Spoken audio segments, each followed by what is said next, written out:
t'adorons, nous t'aimons, ô Jésus. Glorifie ton nom dans nos vies.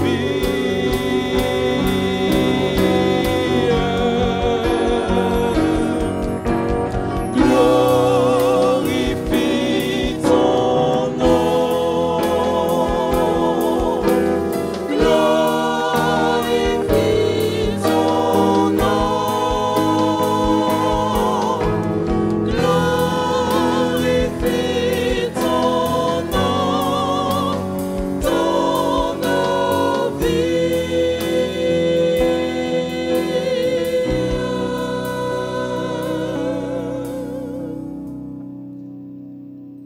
Père, nous te remercions parce que nous savons que tu es au milieu de nous. Nous te remercions parce que tu nous accordes ta grâce. Et comme tu l'as dit, tu accordes ta grâce à qui tu veux. Et nous savons que tu nous l'as accordé. Que ce moment de culte que nous allons t'offrir soit aussi en présence de toi et parce que tu nous fais grâce. Au nom de Jésus. Amen.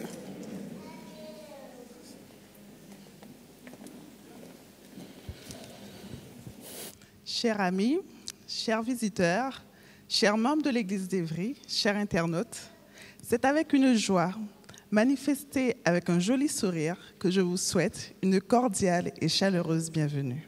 Amen.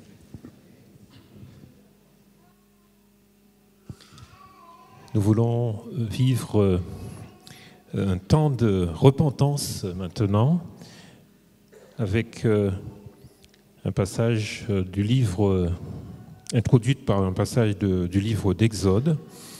Ce texte se situe lors de la libération du peuple d'Israël en Égypte. Nous sommes dans Exode chapitre 9, versets 27 à 29. Pharaon fit appeler Moïse et Aaron et leur dit : cette fois j'ai péché. C'est l'Éternel qui est juste, et moi et mon peuple, nous sommes les coupables. Priez l'Éternel pour qu'il n'y ait plus de tonnerre et de grêle, et je vous laisserai aller, et l'on ne vous retiendra plus. Moïse lui dit : quand je sortirai de la ville, je lèverai les mains vers l'Éternel.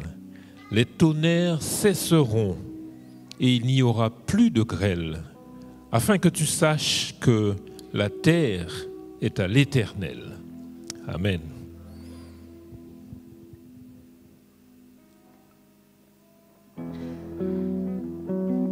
Change mon cœur, Seigneur. Purifie-moi. Façonne-moi selon ta volonté.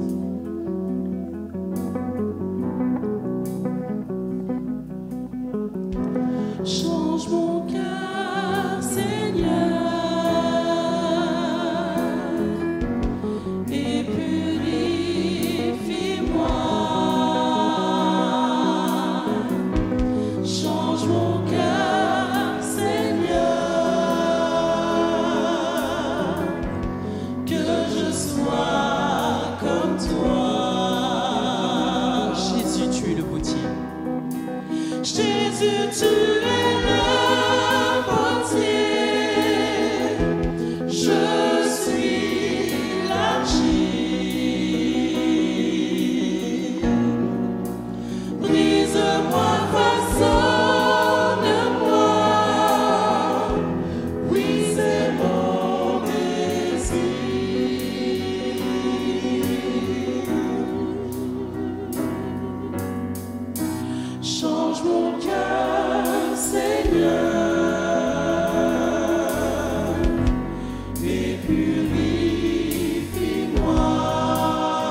J'invite l'Assemblée à s'agenouiller pour prier le Seigneur.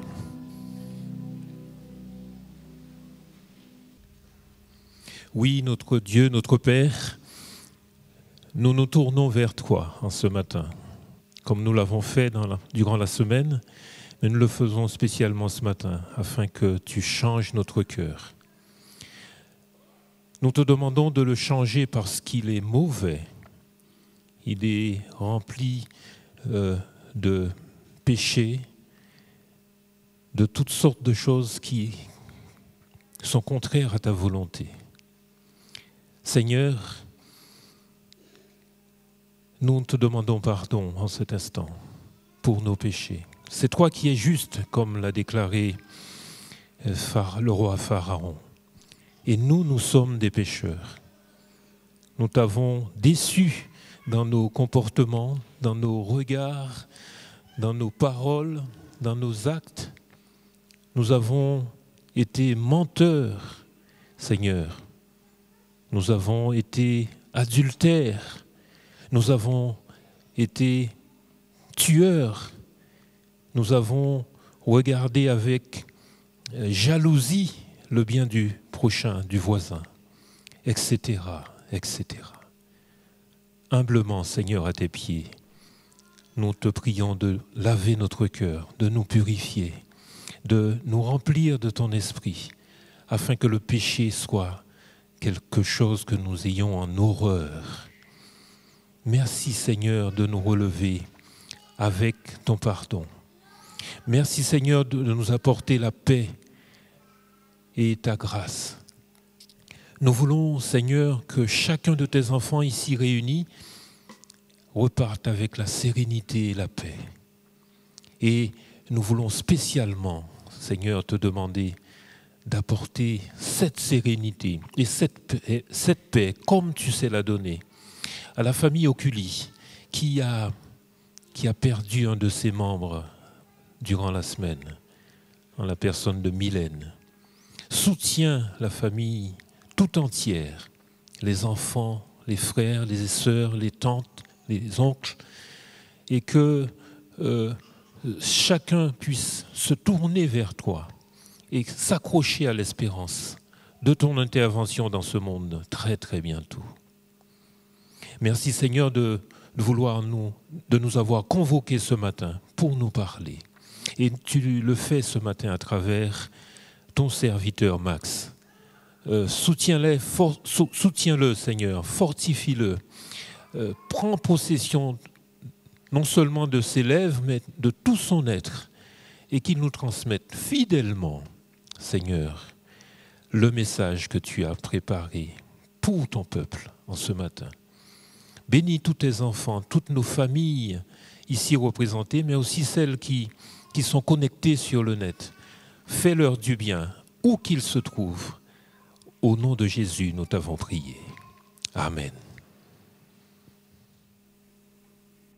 Nous nous préparons à vivre un temps de louange avec le chœur dans quelques instants. J'aimerais vous donner des nouvelles de deux familles pour lesquelles nous avons prié ici à Évry ces dernières semaines.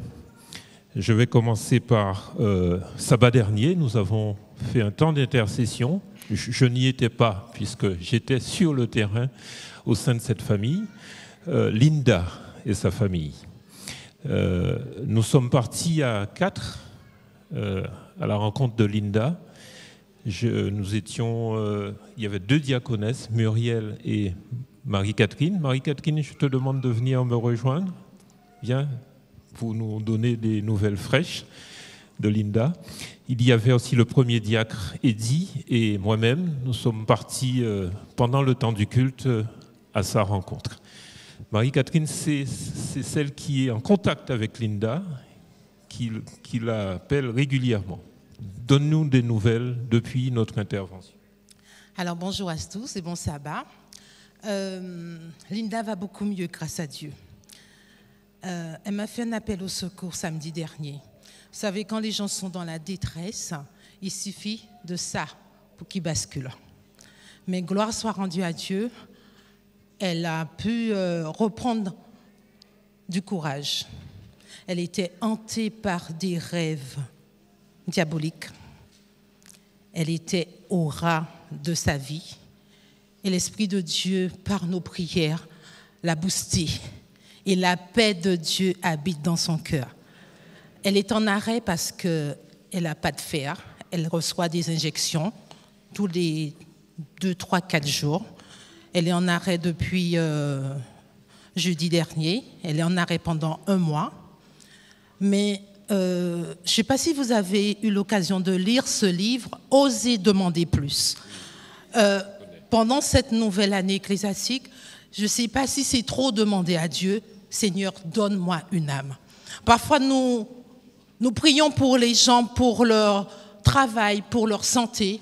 Je voudrais qu'on prie pour que Dieu puisse amener Linda à comprendre que c'est lui qui peut tout lui donner. Amener Linda à comprendre que c'est Dieu qui a la première place dans sa vie.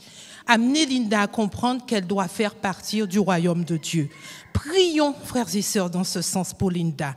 Elle est entourée par des personnes croyantes, certes, mais nous savons que la vérité, c'est dans la parole de Dieu. Pas une partie de la parole, pas l'ancien, pas le nouveau.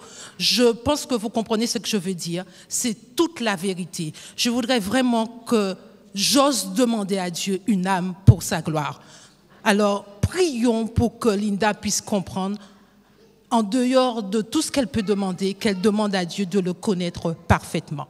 Merci pour vos prières. Merci Marie-Catherine pour ces nouvelles fraîches. Vous avez compris qu'il faut continuer à intercéder pour Linda. Ça va mieux, les idées de suicide sont parties, mais il y a un combat à mener jour après jour. Une des nouvelles aussi d'Océane. Il y a quelques semaines, nous avons fait un temps de prière spécial pour Océane ici. Je ne sais pas si ses grands-parents sont là ce matin. Oui, ils sont présents. Voilà, vous pouvez l'arranger. Ils nous ont envoyé, donc c'est monsieur et madame Terrine, grand-père et grand-mère d'Océane, qui nous ont envoyé un petit mot de remerciement. Je vais vous le lire tel que « Gloire soit rendue au Seigneur. Nous sommes heureux que Dieu nous ait fait grâce pour notre petite fille Océane. Son intervention chirurgicale s'est très bien passée. Frères et sœurs de l'église d'Évry, l'Éternel le Tout-Puissant a entendu vos prières d'intercession et nous a exaucés. » Nous pouvons dire Amen. Nous vous remercions tous. Notre Père Céleste, nous te remercions et sommes heureux de nous savoir entendus et compris. Sois loué pour la vie qui nous vient de toi. Oui, Père, tu es très bon, tu nous aimes et tu fais pour nous des merveilles. Béni soit ton nom. Et puis une pensée tirée de Deutéronome 33, verset 27. Le Dieu d'éternité est un refuge et sous ses bras éternels est une retraite. Bon sabbat à tous. Merci pour vos prières. Continuez à intercéder pour ces familles. Ils ont besoin de votre soutien et apprécient votre soutien. Que le Seigneur soit loué. Nous passons le témoin au groupe de louanges pour ce temps de louange.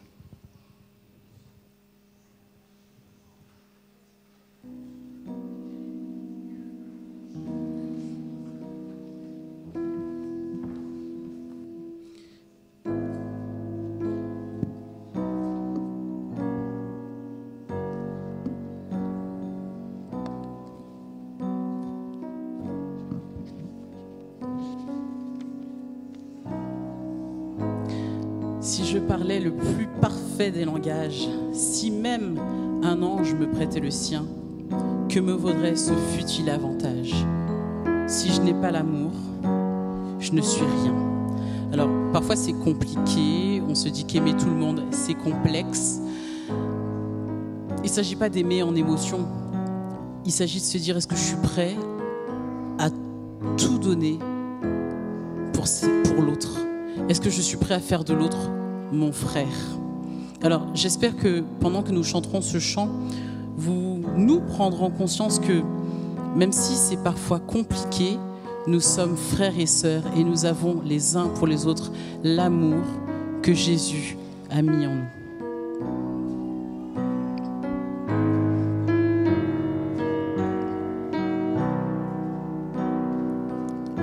Si je parlais le plus parfait langage, si même un ange me prêtait le sien, que me vaudrait ce futile avantage? Si je n'ai pas l'amour, je ne suis rien. Je ne suis rien qu'un air qui résonne, une cymbale au rythme répété. Tout manque encore aux grâces que Dieu donne. Si je n'ai pas au cœur l'amour, la charité. Troisième strophe. La charité se montre patiente et bienveillante à l'égard du prochain. N'est pas jalouse et non plus ne se vante, ne s'enfle pas d'orgueil et sans dédain. Pleine d'égard, ne fait tort à personne. Tout égoïsme chez elle écarté. Point ne s'irrite et jamais ne soupçonne. Réprouve l'injustice, aime la vérité. Que de douceur et de belle apporte, car elle excuse tout, elle croit tout. Tout elle espère et tout elle supporte, mettant son baume et son parfum partout. Les plus beaux dons disparaissent et meurent. Cette vertu vit en éternité. Foi, espérance et charité demeurent. Mais de ces trois, la plus grande est la charité.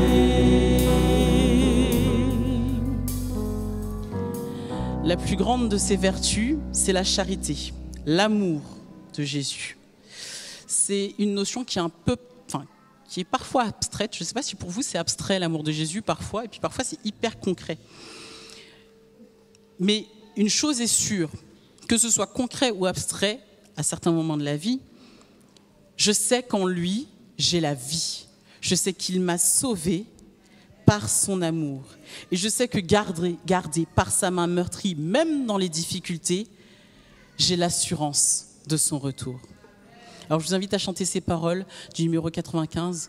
Nous chanterons la première, la deuxième et la quatrième strophe.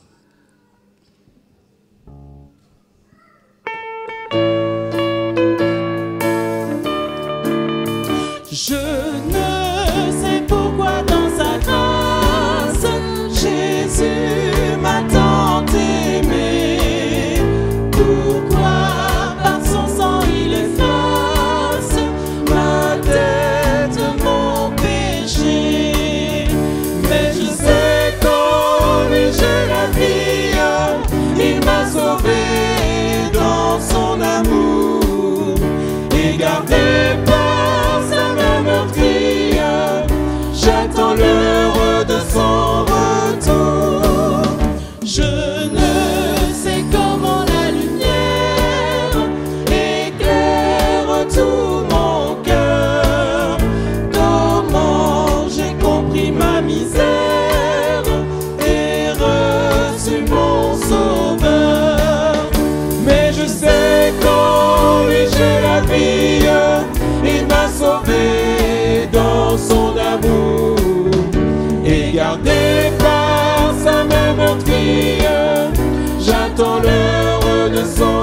attendez-vous vraiment le retour de Jésus ?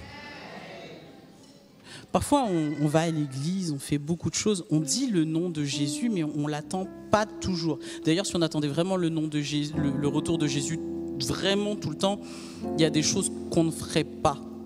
Je pense que vous savez tous de quoi je parle. Il y a certaines choses que si on était vraiment conscient tout le temps que Jésus pouvait revenir demain, il y a des choses qu'on ne ferait pas et qu'on se permet de faire.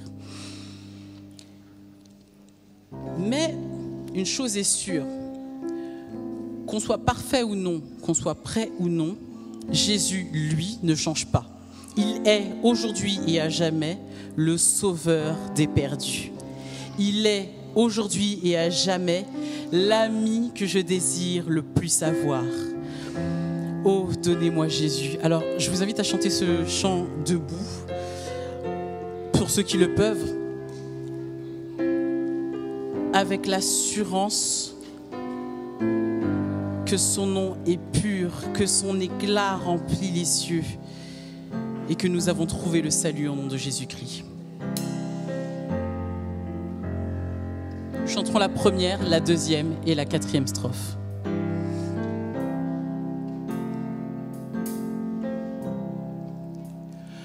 Oh, donnez-moi Jésus, le sauveur des perdus, l'ami tant désiré de mon cœur altéré. Il n'est point de bonheur sans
Vous avez eu des frissons? Il est beau le chant. Je vais vous faire la lecture dans Exode 33, verset 12. Moïse dit à l'Éternel, « Voici, tu me dis, fais monter ce peuple, et tu ne me fais pas connaître qui tu enverras avec moi. Cependant, tu as dit, je te connais par ton nom, et tu as trouvé grâce à mes yeux. » Que l'Esprit nous aide à entendre et à comprendre la parole de l'Éternel.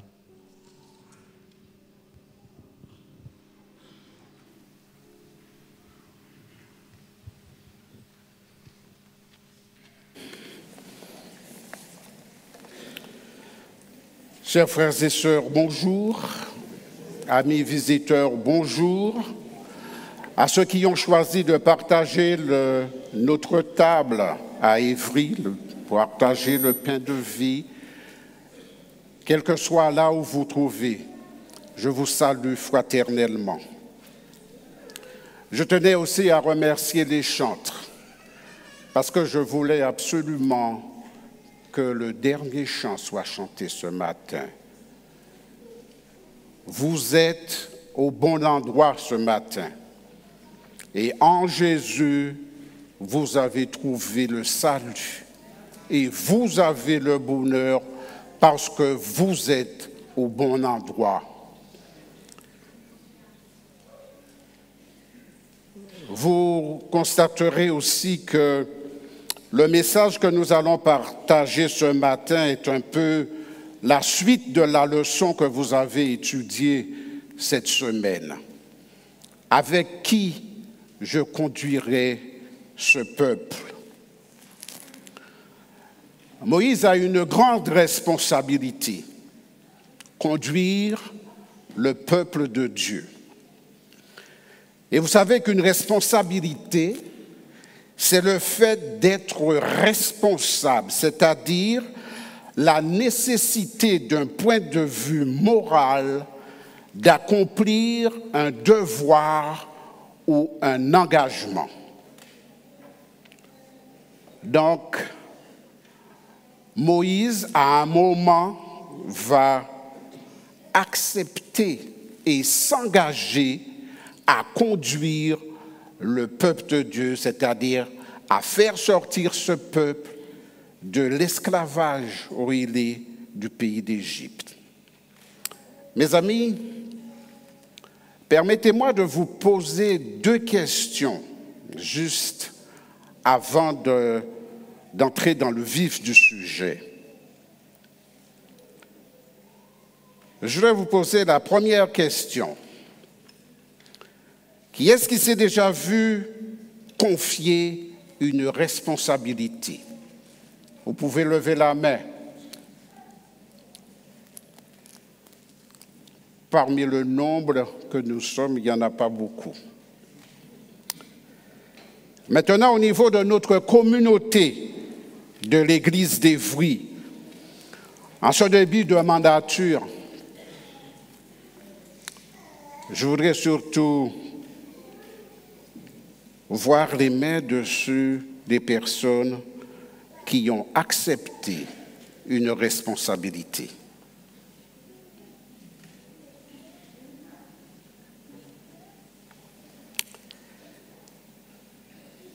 Ou alors qui ont accepté un poste au sein de différents départements qui composent notre Église, tels que la jeunesse, la santé, la famille, le diaconat, le DS et j'en passe, etc. Je vous remercie pour votre participation. Cela peut-être n'a pas été facile de lever la main. Peut-être aussi pour ceux qui n'ont pas accepté, mais ils font partie de ce peuple de Dieu. À ceux d'entre nous qui ont répondu par l'affirmative à l'une de ces deux questions, vous serez certainement d'accord avec moi si je vous dis que lorsque l'on se voit confier une tâche d'une grande importance, les premières questions que l'on se pose sont « Qui va m'aider ?» ou « Comment vais-je faire ?» Ou encore, comment vais-je m'y prendre pour assumer cette responsabilité?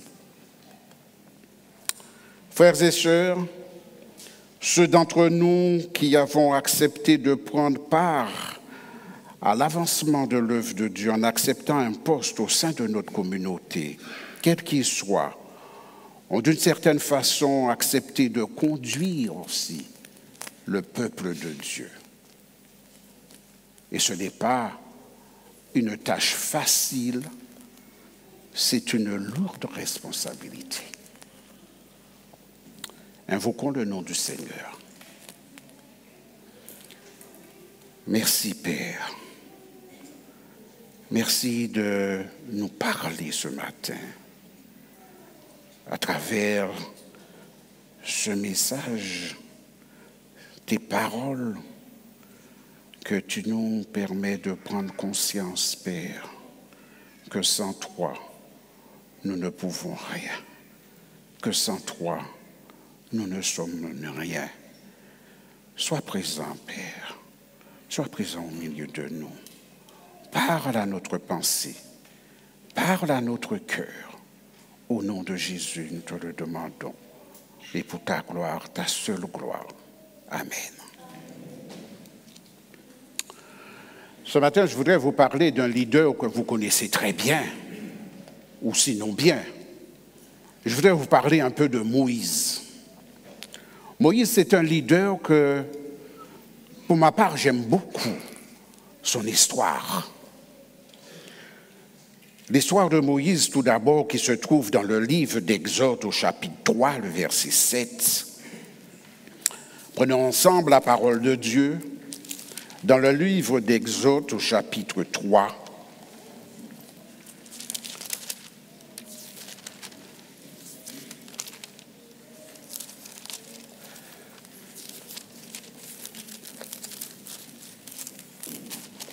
Exode chapitre 3 et le verset 7. Il nous dit, l'Éternel dit, j'ai vu la souffrance de mon peuple qui est en Égypte, et j'ai entendu les cris que lui font pousser ses oppresseurs, car je connais ses douleurs. Verset 8 nous dit, je suis descendu pour le délivrer de la main des Égyptiens et pour le faire monter dans ce pays, dans un bon et vaste pays, dans un pays où coule le lait et le miel, dans les lieux qui habitent les Cananéens, etc. Mes amis, je voudrais tout d'abord vous assurer que Dieu entend vos cris de douleur et vos cris de souffrance. Mais Dieu sait à quel moment qu'il doit vous délivrer et comment il doit vous délivrer. Mais sachez que un moment viendra où vous serez délivrés. Gardons toujours cet espoir. Gardons toujours cela dans notre cœur, dans notre tête, dans notre esprit. Un moment arrivera où Dieu vous délivrera de vos souffrances. L'Éternel réaffirme ce fait, le fait que le peuple d'Israël est son peuple et qu'il a choisi Moïse comme conducteur de ce peuple pour l'emmener dans un pays où coule le lait, où coule le miel, où coulent des bonnes choses. Rappelons-nous brièvement que Moïse a été élevé par la sœur de Pharaon et a grandi au sein de la famille royale. Pharaon le considérait comme son propre fils. Et on peut donc aisément supposer qu'il a reçu la meilleure instruction de l'époque. Donc Moïse n'est pas n'importe qui. Ensuite, Moïse va être témoin d'une injustice envers un Israélite. Pour réparer cette injustice, il devient un meurtrier. Des suites de son acte, Moïse s'enfuit dans le désert où toute la connaissance, toute l'éducation qu'il a reçue chez le roi, toutes les connaissances dont il dispose ne lui sert à rien. Ce temps passé dans le désert lui sert à apprendre à compter uniquement sur Dieu. La responsabilité de Moïse était de faire sortir le peuple de Dieu du pays d'Égypte où il était esclave, afin de le conduire vers un pays beau et vaste, vers un pays où coule le lait et le miel, que Dieu lui-même leur avait promis. Et nous savons que les promesses, Dieu tient toujours à ses promesses. Au chapitre 32 du livre d'Exode, Moïse consulte Dieu sur la montagne. Et en son absence, le peuple pousse Aaron à leur fabriquer un veau d'or. Voyant cela, l'Éternel donna cet ordre à Moïse au verset 7 de ce chapitre. Et l'Éternel dit à Moïse, « Va, descends, car ton peuple que tu as fait monter du pays d'Égypte s'est corrompu. » Comment est-ce possible ou comment est-ce faisable ou pourquoi nous pouvons nous poser toutes ces questions? Nous venons de lire tout à l'heure que Dieu entend le cri de son peuple. Et il va choisir Moïse pour faire sortir son peuple dans l'esclavage au pays d'Égypte. Et là maintenant, voilà qu'il dit à Moïse, ton peuple que tu as fait sortir du pays d'Égypte. En apparence, il y a une incompréhension. Mais rappelez-vous que c'est après le péché du peuple.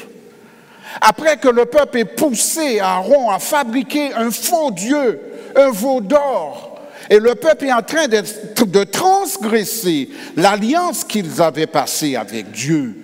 Parce que Dieu leur avait demandé de ne pas avoir de faux dieux, ni d'autres dieux devant sa face.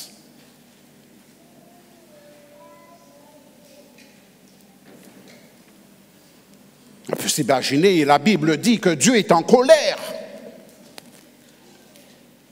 Et si c'était à rapporter ces faits aujourd'hui, on aurait dit, moi personnellement, j'aurais dit dans la première pensée, ce peuple m'a trahi.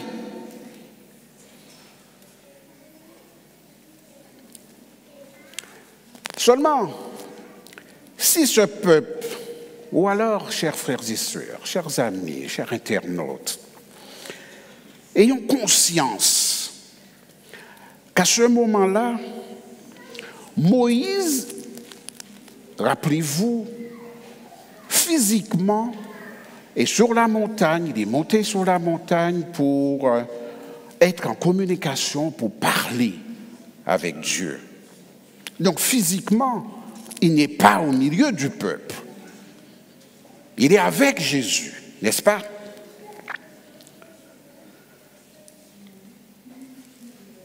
Il est bien éloigné du peuple. On ne connaît pas la distance. Mais on peut s'imaginer que Moïse ne voit pas ce qui se passe en bas, puisqu'il n'est pas présent physiquement.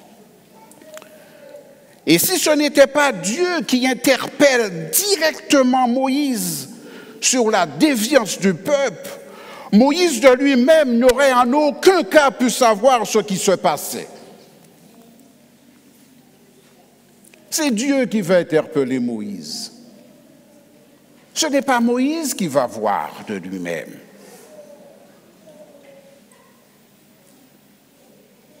Mes amis, il y a des choses que Dieu doit nous montrer, sinon nous ne verrons pas de nous-mêmes. Parce que nous ne sommes pas capables de voir de nous-mêmes.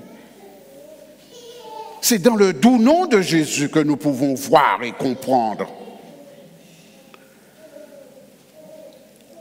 Et notons également que la déviance du peuple a une conséquence directe sur l'entretien que Moïse a avec Dieu.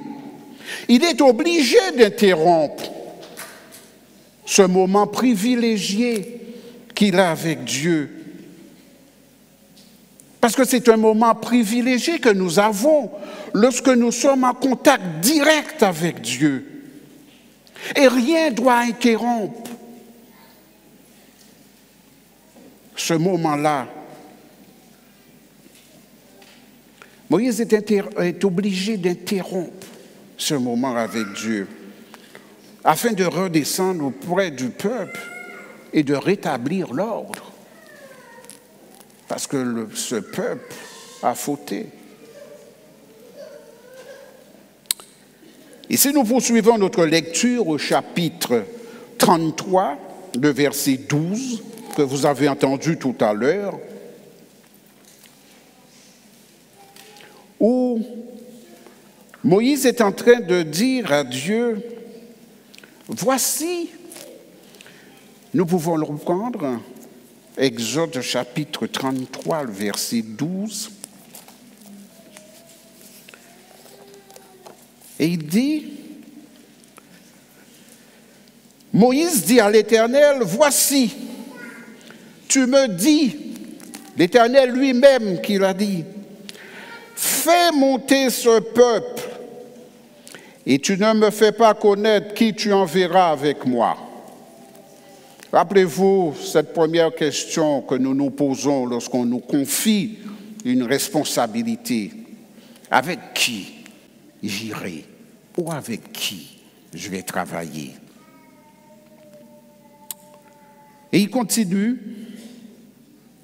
Cependant, tu as dit, je te connais par ton nom et tu as trouvé grâce à mes yeux. Maintenant, si verset 13, si j'ai trouvé grâce à tes yeux, fais-moi connaître tes voies. Alors je te connaîtrai et je trouverai encore grâce à tes yeux. Considère que cette nation est ton peuple. Ce n'est pas le mien. C'est le peuple de Dieu. Moïse rappelle à Dieu que ce peuple lui appartient. Est-ce que Dieu a besoin qu'on lui rappelle que c'est son peuple? Est-ce que Dieu a besoin qu'on lui rappelle que nous sommes son peuple, que cette Église appartient à Dieu? Dieu n'a pas besoin qu'on le lui rappelle.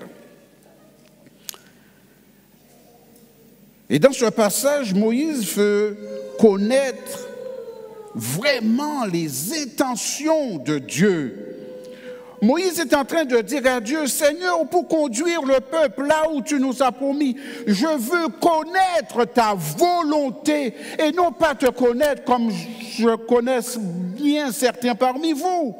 Je connais mon épouse, ça c'est sûr. Et encore, je suppose que j'ai des choses encore à découvrir chez elle, malgré les années passées ensemble. Ce n'est pas à ce moment-là que Moïse réclame à Dieu. Moïse réclame à Dieu de connaître sa propre volonté. Si je ne connais pas ta volonté, je ne pourrai pas conduire ce peuple, mes amis. En tant que dirigeants, lorsque nous voulons conduire le peuple de Dieu, nous devons connaître la volonté de Dieu. Non pas compter sur notre propre expérience, non pas compter sur nos savoirs, non pas compter sur notre intellect pour conduire le peuple.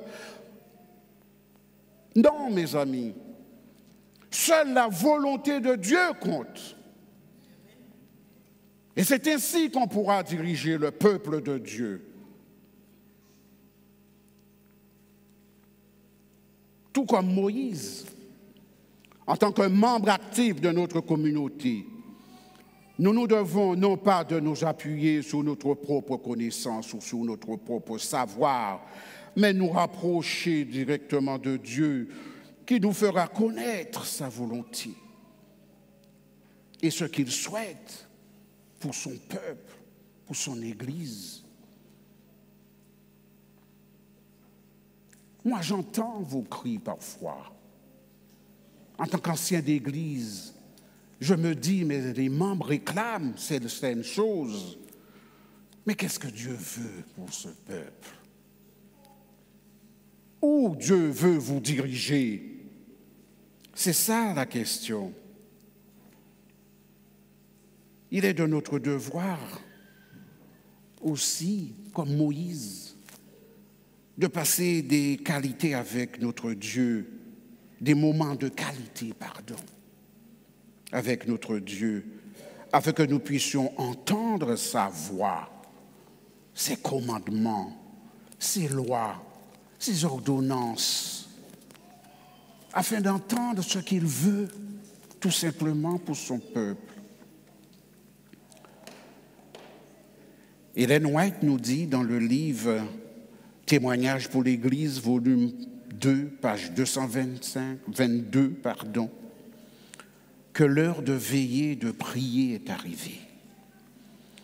Nous vivons en un temps où chacun devrait spécialement prendre garde à l'injonction du Sauveur. Veillez et priez afin que vous ne tombiez pas dans la tentation.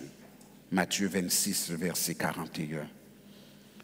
Chers frères et sœurs, il en va de la responsabilité de chacun de se souvenir qu'il doit être fidèle et loyal envers Dieu, ferme dans la vérité et qui doit croître dans la connaissance de Jésus-Christ.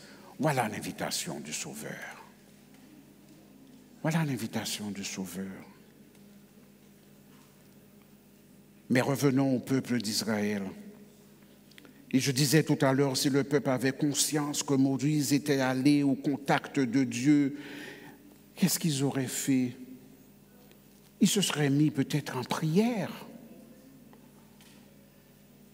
Ils auraient agi autrement. Oui, les amis. Et non concocter ce petit plan en se disant « Moïse est parti, nous ne savons pas où il est. Alors nous ne pouvons plus compter sur lui, bien sûr. Mais ce n'est pas sur un homme qu'il devait compter, c'était sur Dieu.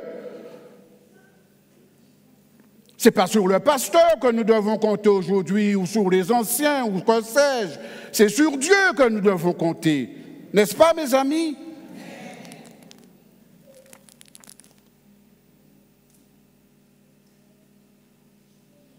S'ils avaient pris conscience de ça, ils auraient veillé et prié, car ce n'est rien pour un simple homme de rencontrer Dieu. Il n'est pas facile de rencontrer Dieu. Cela aurait certainement évité au peuple de s'égarer. Parce que le peuple a sa responsabilité. Le peuple a sa mission aussi à accomplir. Ce n'est pas uniquement les dirigeants. Tout départ et tout ne se repose pas sur le dos des dirigeants. Le peuple a sa part de responsabilité. Il faut qu'ils assument. Oui, chers frères et sœurs. Et malgré toutes les difficultés et les problèmes que le peuple pose à Moïse, ce dernier continue à le défendre. Au verset 2b du chapitre 33, Dieu dit du peuple d'Israël qu'ils sont trop rebelles. Ils sont trop rebelles. Moïse n'était pas concerné par ce reproche fait au peuple d'Israël. Et pourtant, en tant que conducteur responsable, à aucun moment, il ne se dissocie du peuple. Au contraire, il continue à implorer Dieu de rester à leur côté. Parce que Moïse sait que sans Dieu, sans connaître la volonté de Dieu, ils vont encore s'égarer.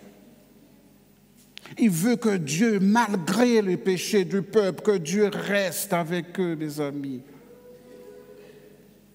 Rien ne doit nous pousser, rien, ô combien rien ne doit nous pousser à nous séparer du contact que nous pouvons avoir avec ce Dieu d'amour aimant.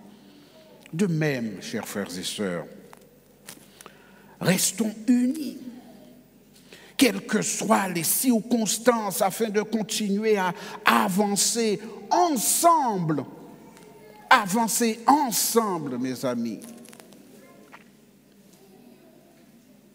Et tout comme nous le dit la sœur White, toujours dans Témoignages pour l'Église, volume 3, page 276, ne soyons pas trop affectés par quelques, parfois, paroles décevantes ou méchantes. Il nous arrive de nous tromper et de nous justifier certaines remarques désobligeantes. Mais Jésus, lui, il ne s'est jamais trompé. Jésus, lui, il était pur. Jésus était sans tache. Jésus était sans souillure. Et pourtant, lorsqu'il est venu sauver ce peuple, qu'est-ce qu'ils ont fait de lui? Qu'est-ce qu'ils ont fait de ce Dieu amour? Donc, cher peuple, chers responsables, chers dirigeants, chers conducteurs, n'attendez donc pas d'être mieux traités en ce monde que le Prince de gloire. Regardez à Jésus et travaillez pour sa gloire. Gardez dans votre cœur l'amour de Dieu, chers frères et sœurs. Vous l'aurez d'ailleurs compris à cette question, avec qui conduirais-je ce peuple? Moïse a conduit le peuple d'Israël uniquement et uniquement avec l'aide de Dieu. Uniquement avec l'aide de Dieu. Bien sûr, vous me direz, il avait aussi le soutien d'Aaron. Oui, il avait le soutien d'Aaron.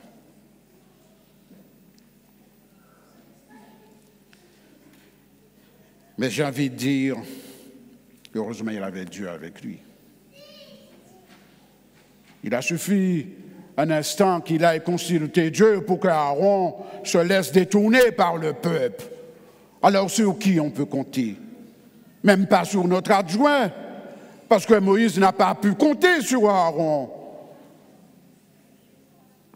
Bien sûr, il lui a donné de temps en temps un petit coup de main. Mais le vrai soutien de Moïse, c'était Dieu lui-même. C'était Jésus, mes amis.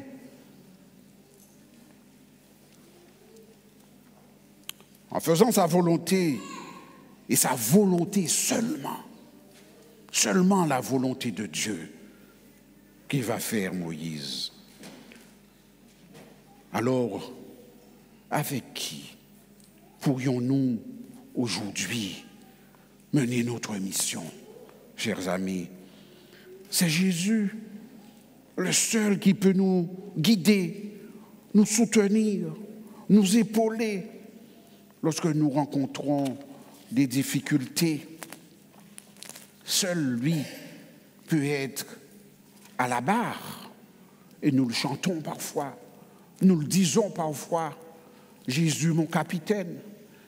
Jésus, comme nous l'avons vu sabbat dernier, le grand géant, le meilleur, le plus grand, le parfait.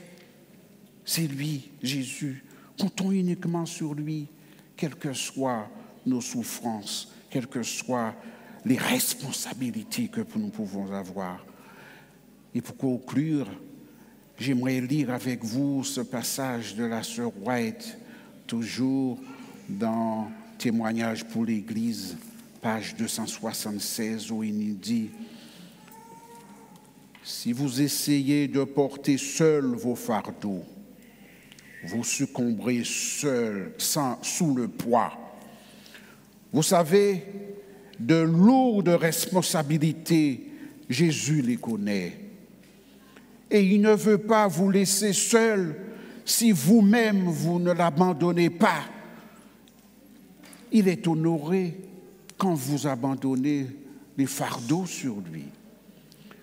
Lorsque vous lui confiez le soin de votre âme comme au fidèle Créateur, soyez persuadés que son désir n'est pas de vous voir porter le poids de vos responsabilités par vos propres forces. Croyez seulement et vous verrez le salut de Dieu, la gloire de Dieu, comme il l'avait dit à Gédéon. Va avec la force que je te donne. Allons-en ensemble avec la force. Avançons ensemble avec la force que Dieu nous donne. Que Dieu vous aide et vous bénisse. Amen.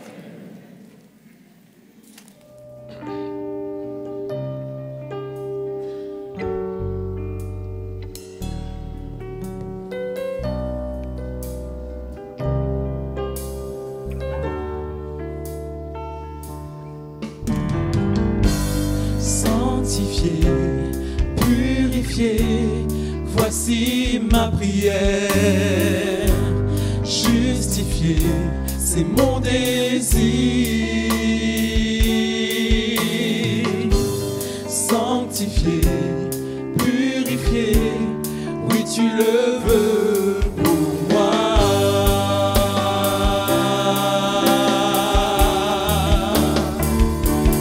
Prends ma vie, transforme-la. Prends mon cœur,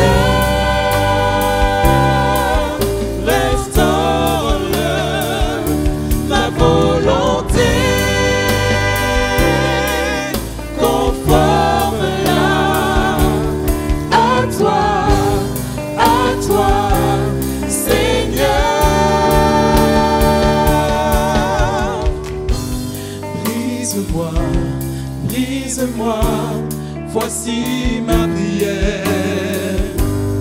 Brise-moi, c'est mon désir.